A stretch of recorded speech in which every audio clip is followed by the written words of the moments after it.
khang khơi tiền là không được khang như mà na cái tiền rồi vợ Adi din nakan na ni makan matagan. makan là tao vợ anh mà tiền rồi vợ em nó đâu phải thùng lấy nào Kala jam comment to selo. saya jangan mai khang lấy nào mẹ chỉ để thì nó comment tôi đi rồi Mana ya do da tare na. Ko ngai.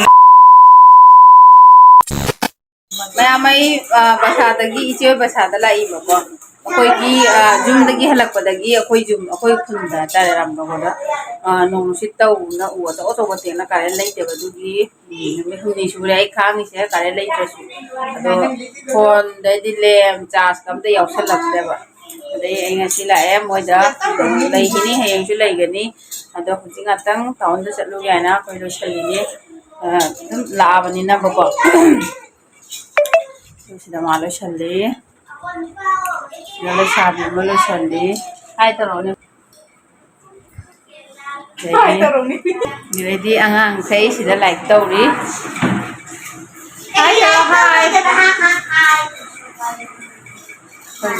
ma sana kai no do hippy do hogolo Halila pajibi. Naika naika.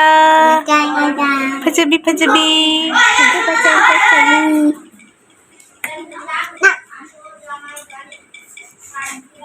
Nah, no. Asyik main kaya dulu ni. no Main ni.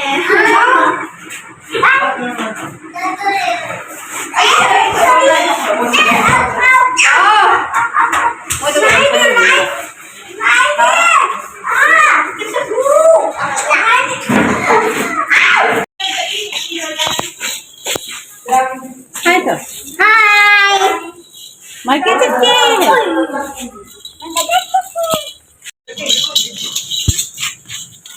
thế đùa thế Cang ro. nằm mà nói gì đi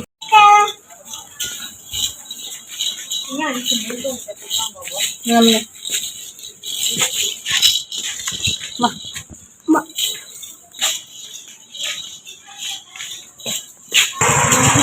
con mua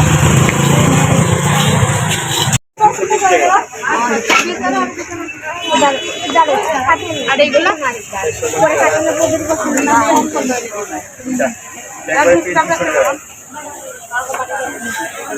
sana lo silo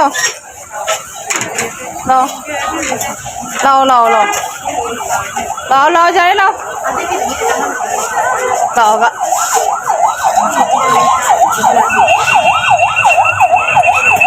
Unicorn makita sa leros ni hoji po pilay baloy dri. Kaingon na to dai. Nang tawe ka nang enro sa de lai se si do le chali ngai da. Nang hoy gi pokok ko solo nang sa pa ko. Ai gi free to jang ko solo je ngai. Ha. Me mai mi chin man na ka no torok tre bo ko si dai hallani si dai gi free to sat amani yeng ki ke duga angang gi su duga si dai hallani ware market manung da kina torok tre video torok tre mi chin man da na. Khaji yengi ya dudai hallani na khoi hale sak thong doi ni ji wa ban lo re moi re resto ge la ma nai bu ko chin bu la ai ji ko re Aku selalu ribut mal. Bucari ni kan.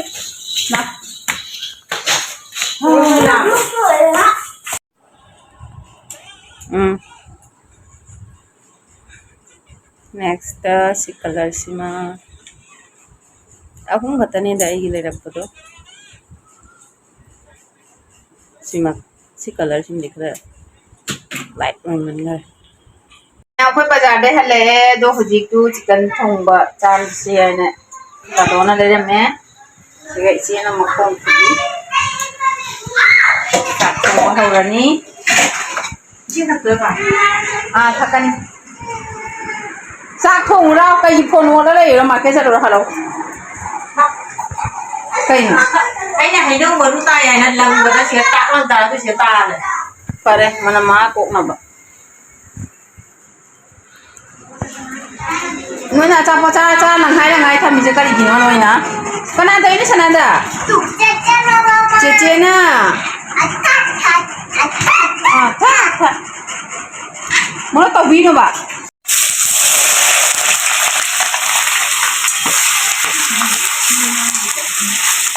Hello na ha.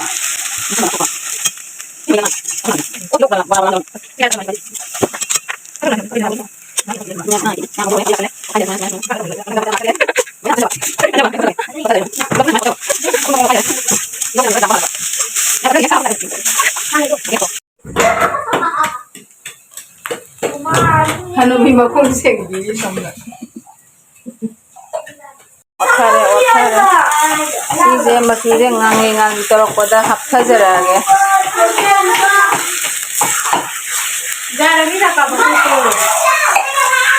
Jare sida haitharo. Sida haitharo. Haithajaba. Rosnina magi suramba toksu sidagi haitharakpa. Maru marang. Ngai datang di dore kita napsuri. Mai masuje khara phajare jo khatanga brown oira kanda sa hapjalak. Upadigam lay bro. Yes. Khaybirak kadra, sambirak kadra Rosnina. Manam je haipet thokla aba. Khutagi khabai nan thokke tawba. Sida leire koi katar na kak nga loire sida katar orunana. Ai phone je mamsan gare ne. Payo chamta ta sengthok. Maro se kasan ba brown oira maro yang ka kaga di mem phak ta bani ko. Ai phone da video mo oida bani yung kai ngai video jana. Thara ge.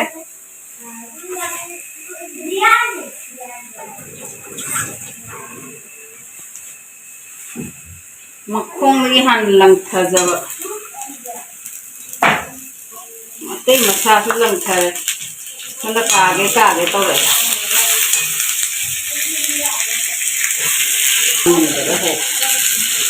Moi adjust kende jara madi.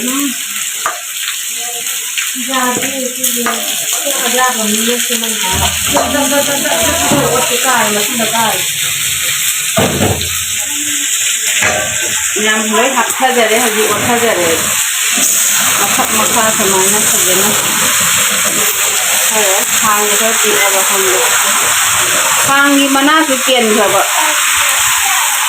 Adi je nakan matagan. Makan mataba. Ani makien jaba. Yang makna rau khathun lei na. Khara jam comment to chalo. Khara jana mai khang lei na ma'am. Sine comment to biro. Mana yaudo da chare na. Khonge na. Mana yaudo jo hawa thong yaw to hawa da.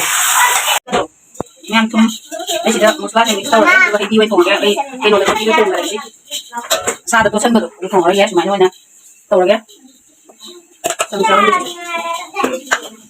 what is this what is this mai ko se jure ndo ai da ni musla ora thang ga ra ha ini ko maru powder ini ko aku masih kayak aku ya aku mau kayak betul gitu mau mau kencang teman ini sebenarnya itu ini bisa oh itu betul jadi soalnya ini itu ada semua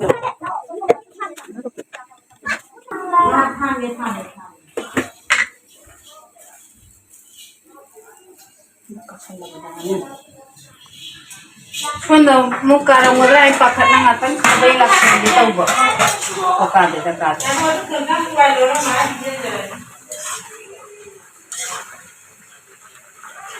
Nah aku sebenarnya nanti tu, lokal.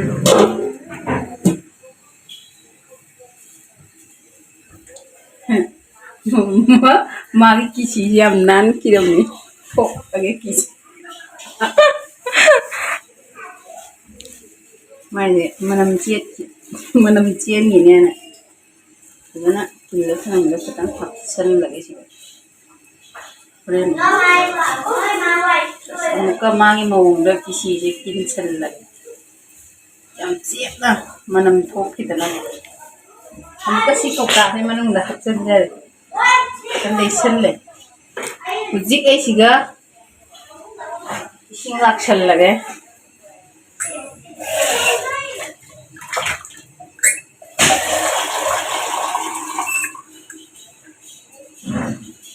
Ma'am कुथों लेको से कुथों यारे ओतर से नमता ओसल लगे mix तो लगे बा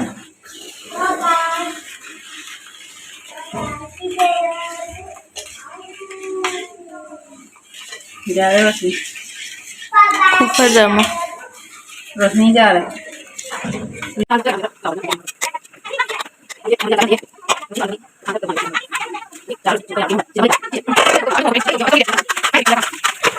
नमक कनो मैं आपको पात्र तो चंदा बगी ट्रांसपोर्ट तौरे ते पात्र तो याद है तांग मन घरे सिने याम खबो आई माई में तो नुकसान है तो लेकिन हम ले ये माई मही दो लोई कंग लोरे बा मसाले खलक तो ये मसला है लगे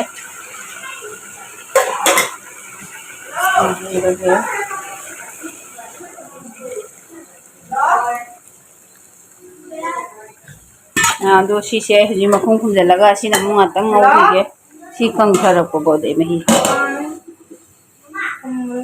मसला मही दो कंखले हजी मही हापत्रो बने मन लोई संखले बाजू सना मही इसिं साहली साखो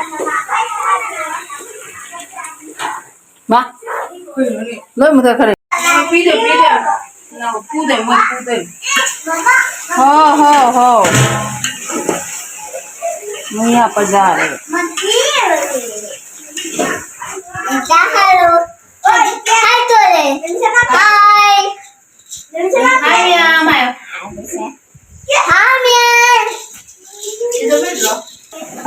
मैं यहाँ पर के हमेशा मुझे कहीं चाय बनते मैं ये सब शुरू बन सकते यार मुझे जरा चाहिए ना हाँ पुआ दे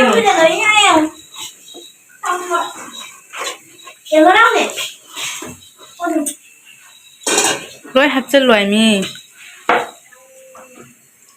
सब पगा नत्रा वाली है सीधी करी करी छोरा पता तुम चक्रा नहीं दीदी वही क्या हम चाहिए ना तंग कहाँ पूरे वही कहाँ चाहिए नहीं जी स्कूटी आलू मैं आम कोई ना खरा का हापुआई मी खुफा जा मम्मा चीज़े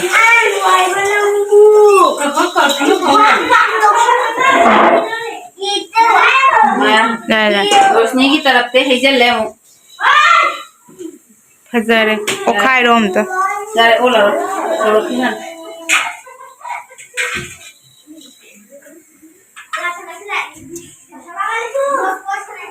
ये होता अब तक हफ्ते लंदना ये महिला महिला करनी देगा कल मना हजांग मही से नंग लोई पिज्जा दोई मी मही जाबी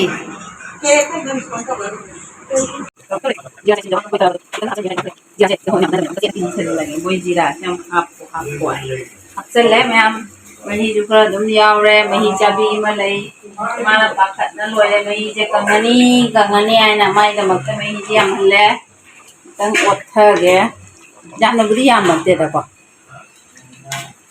सब चारे मही सजनी बदो मही कुछल लगे हां तंग मुठत लगा Hadra mi dua. Ini kulub si jawaban saksa wajah tu. macam fajare Di wang ta nendra. झकनका Bukan lagi. ज्यादा नंजंग रनी जे हुन आइना जे नंग झलक रे जे थिंजल लोइद्रो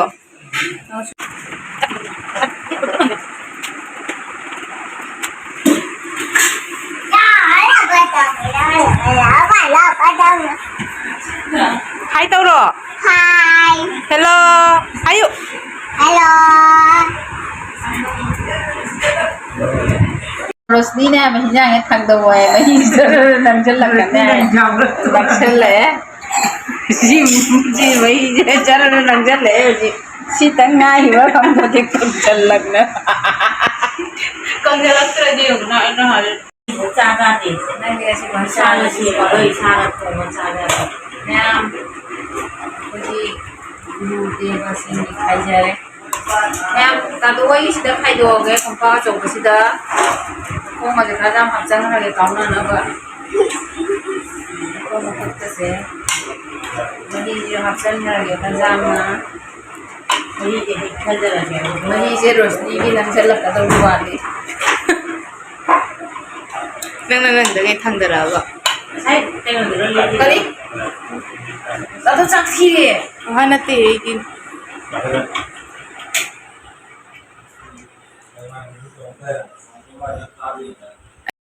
ꯃꯌꯥꯝ ꯆꯥꯕ ꯚꯤꯗꯤꯑꯣ ꯍꯥꯞꯆꯗ꯭ꯔꯦ ꯑꯩꯈꯣꯏ ꯑꯗꯨ ꯌꯦꯡꯉꯨꯅꯦ ꯔꯣꯁꯅꯤ ꯆꯥꯏꯁꯦ ꯀꯌꯥꯝ ꯅꯥꯟꯅꯒ ꯁꯦꯝꯃꯒ ꯊꯝꯃꯒ ꯃꯥꯟꯅꯦ ꯑꯥꯗꯩ ꯍꯦꯜꯂꯦ ꯉꯁꯤꯁꯦ ꯅꯥꯟ ꯆꯥꯗ꯭ꯔꯣ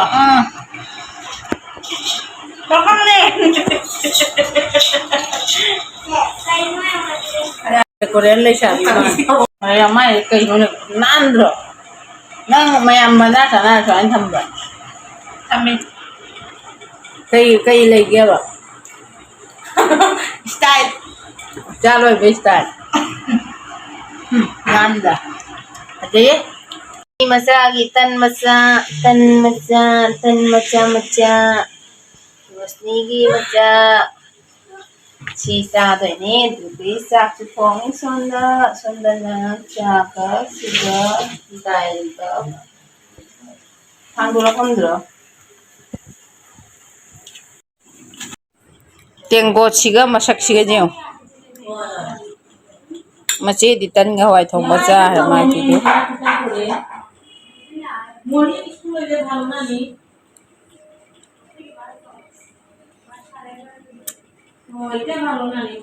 ꯍꯩꯅꯦ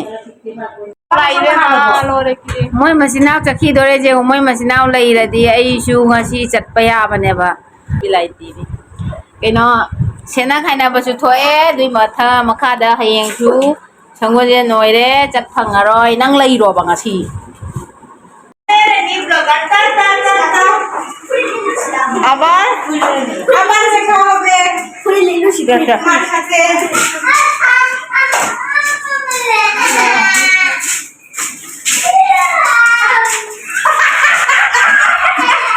khổng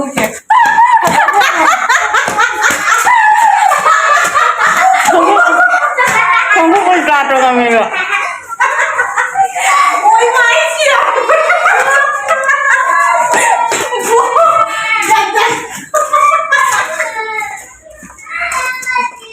चलो